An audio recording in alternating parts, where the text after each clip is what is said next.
Welcome to SciTech Culture with Steve Kern and Ben Warner, where we examine science, technology and culture in the 21st century.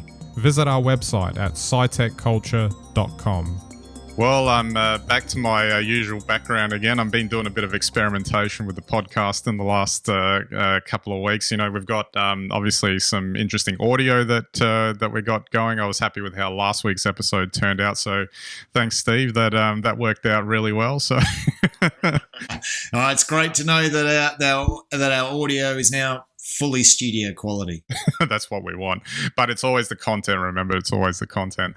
But yeah, I was experimenting just with just trying to show a view out the back or whatever. But it's just about trying to find the optimal sort of place to because I'd like a better background than this, but this is actually really good for recording and everything. But I will still keep working on it, and I'm gonna have to test an outdoor recording again at some stage, like we did. I think was it last year or the year before? I can't recall now. COVID years are just sort of things sort of disappear, but I wouldn't mind doing an outdoor episode again and seeing if we can do that. Just have to make sure the 4G stands up. Well, that's important. Maybe even in some places you'll get 5G. Who knows? Indeed, might take that long. Alrighty. I guess now, kidding aside, I guess we'll focus this week on the topic of that's caught in the world's attention, which is the Russian invasion of Ukraine and how that's kind of dominated just about everything. And I guess it's a dreadful sort of situation, and maybe I'll just start with the news coverage because I'm just I don't know whether to be irritated by it or not. The problem is that in this sort of situation, you'd want to have a source of information if you want to keep up to date with what's going on, etc. But to me, and we'll get back to the actual situation a bit later with some of the other topics we've got, so we don't want to not focus on that. But in terms of the news coverage, I just wanted to touch on that because there was this whole thing about, and I think we've discussed before, about the concept of the 24/7 news channels. So in locally here, for free to air, there's ABC News, of course. The other commercial networks are doing extensive coverage, but it's not 24/7 per se because they have other shows going. I guess you'd probably be able to pay for more. The likes of overseas of like CNN, etc. I can only imagine it'd be just dreadful to watch, only because in the sense that they just cycle through the same material so often, and I just feel like that sort of setup is just irritating to me because it's just repetitive, and there is no need to have wall-to-wall 24/7 coverage on something that, yes, is happening in real time, but not necessarily happening every single minute of every single hour, etc. That needs to be covered in exactly this way, even though we still want to get the information out, kind of thing. Yeah, that's a good point, and it's really interesting to see how the coverage has unfolded. I mean, the Americans have had their narrative globally distributed through allied news networks now for the past 3 weeks, predicting events a day, 24 hours, 48 hours ahead of them happening, and leading us towards the story, leading us into the story. So, truth is the first casualty of war, and there's definitely a reason for the narrative that we're being presented with, good, bad, or indifferent, and it's that, as opposed to actual knowledge and actual understanding of the activities, which nobody seems to have a really good understanding of what's happened to date. So there's obviously, a war going on in Ukraine now. I think, any reasonable person would condemn the actions that we're seeing there. And yet despite all the talk, as you say, despite all the coverage, it's really unclear what is happening. Yeah, indeed. That might be a good place to just touch on this propaganda fake videos of Ukraine invasion story, and that I guess it was inevitable. We live in an era where misinformation is just a constant, given the prevalence of social media, etc. And And now we've got, these sorts of things circulating around, sort of muddying the waters in terms of what's going on, etc. In terms of, and to your point about making it difficult to determine what's actually happening or not, because we've probably got a lot of there's older footage circulating around as if it's being used as, or only captured yesterday or whatever, and obviously giving the wrong impression or wrong statement about anything that's going on. Obviously the part of the other reason about why any reasonable person would condemn the action too is you've got seeing some of Putin's statements as well, kind of feeds into the misinformation of it all, because some of those statements have just been truly bizarre. But if you were living in a misinformation bubble that played to those points, you would probably be all over it. Look, absolutely. And I think, the point of the conversation we're having here, just to be clear, is that we're not trying to analyse what's going on. It's clear what's going on. But the backstory has been very controlled.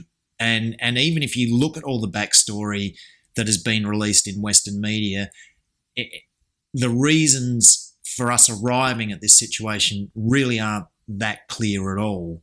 There is obviously Putin, showing military aggression towards the Ukraine, but outside of that, we can't really focus on where this or what this is all about, and whether or not it could have even been avoided through some other means. And I think, when we have tightly controlled campaigns, whether they're electoral campaigns, military campaigns, propaganda campaigns, when they all become one and they then become analysed, then very often we just end up in that echo chamber, which we talk about so often, and we see the same images recycled, we hear the same stories retold, not once a day, but by the hour, several times in an hour, and it really makes it very difficult to understand not only how we've arrived at this point, but what's being done to get us out of here, or what's the next step, and what can we do positively to support, the best resolution possible in this situation. Yeah, absolutely. I also just wanted to take a moment to just sort of think of this whole thing a bit more broadly, in the sense of I'm guessing this would be coming as a bit of a shocker, sort of a conventional kind of, I don't want to downplay it, but a conventional 20th century type, engagement, shall we say, that our previous generations would have been used to, through the world wars, etc. And that, I guess there might have been a perception after 9/11 that modern warfare had moved from nation states attacking each other to individual bad actors, sort of stirring the pot and causing the trouble, and that modern warfare, in effect, had become murkier in the sense that it was hard to track down exactly where people were, and it had to be done very carefully, because you might have bad actors in a country. You're not going to attack the country per se, although we had a whole thing before we got on about how the whole Iraq thing kind of went and all of that. But I think that's an important sort of backdrop to think about this in a more holistic sense, about like the sense of how this is coming across, even for like younger generations now that are more disconnected from sort of like early to mid 20th century politics and engagement, which was just such a completely different world to what we have now. And historically, it wasn't really that long ago. And what does this mean? Does this mean we have like maybe a slight return to what that was? Who knows?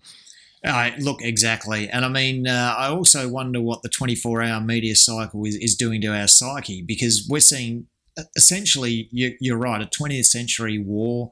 It's to this stage, and let's hope it de-escalates, but it's relatively conventional. But we have a very modern media cycle. And that can well temper the way that we choose to deal with this, where we start jumping at things that may or may not be happening. Indeed. And that's not to say that there hasn't been other types of reactions as well. So we've been talking about how the West has been having their reaction and economic sanctions and whatnot. This story about hacker collective Anonymous declaring cyberwar against Russia, and I thought that was just interesting and out of left field in the sense that that's not a scenario that you would have necessarily imagined in a traditional war scenario, that just an independent group, and as by the title, you don't know really who they are, just decided, oh yeah, that's it, we're against this and we're going to, go after them, is something that's a whole new thing. Obviously, the scary thing is that there could be other groups that could do it the other way as well, and there was talk of Ukrainian sort of cyber war being fought against them. The irony I thought in the Anonymous case was that with all the talk of state-backed hackers in Russia causing mischief around the world, I just thought it was ironic that there would be another hacker collective group that would then target Russia. Yeah, well, that's modern life. I mean, but on this, is this just a marketing opportunity for Anon, or, is it real? Is it happening? Will we ever know? I think the other interesting point you raised was earlier on, a week or so ago, there, was a huge list of sanctions that were, due to be imposed should this situation arise. However, now when you actually do get some news around the sanctions, they're not as stringent or as extensive as the original list. And, I don't know that there's that much being made of this. There was certainly a lot being made of it at the time. And I think that these are the sorts of things, within the narrative that, we need to question, not because they're bad or there's any misleading information in there, but, if we really want to give our support and if we really want to see change and an end to this conflict, then, we need to do everything we can and not bits of it, or not say we'll do everything and then only do parts of it and not follow through. Absolutely.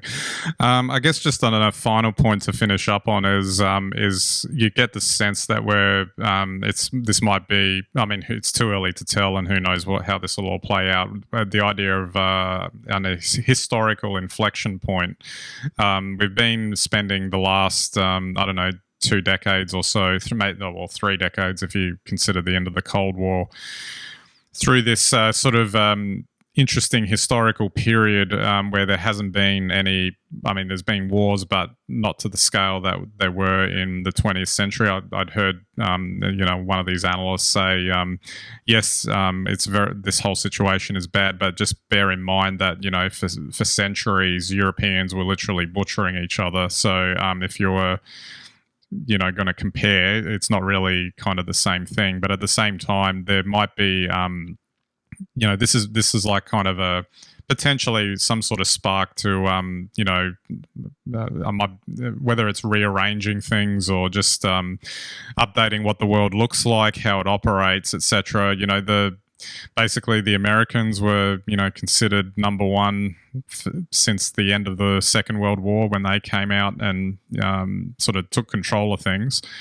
And given, even just domestically what's happening in America in the last 10 years or so, and especially under the Trump years especially, could we be seeing, things rearranging a little bit in terms of, who's got the power or the dynamics across the world? I think that will play out over decades, of course, but it'll be interesting to see what this particular scenario is going to have, what impact it's going to have. Well, it's a point you made earlier before we were on air, which is this is something that's played out over the last 30 years. It's now 70 years on, more than 70 years on since the end of the Second World War. And, the people, the military strategists, the Cold War strategists, the Cold War diplomacy that, was what maintained a balance during those years all the way to the 1990s. Those people are now, I guess, in their 90s or unfortunately no longer with us. So it's a new generation that probably doesn't have that background, doesn't have those understandings, now trying to grapple with this situation. So, look, it's a steep learning curve. It's a learning curve for every citizen in the world now to see this happen the way it's happening. I think a lot of us probably thought we'd never see something like this again, but we're seeing it. And we need to all think carefully about how we can prevent these actions from escalating and how we can prevent them from happening again in the future. Yeah, absolutely. All right, we might wrap it up there, Steve. I guess we can only say that we'd hope that, this de-escalates or ends sooner rather than later and as soon as possible. And hopefully, something can stop at some point in the very near future, but it's not looking good at the moment. No, and 24-hour news cycle ain't going to help it. No. It's going to be action. Absolutely. All right, so we'll wrap it up there. Hope you enjoyed the episode. You can read and watch more science, technology, and culture on our website, scitechculture.com. All of our channels there you can subscribe to and like, and hopefully you like everything we're putting up there. That's it for this episode, and we'll catch you next time.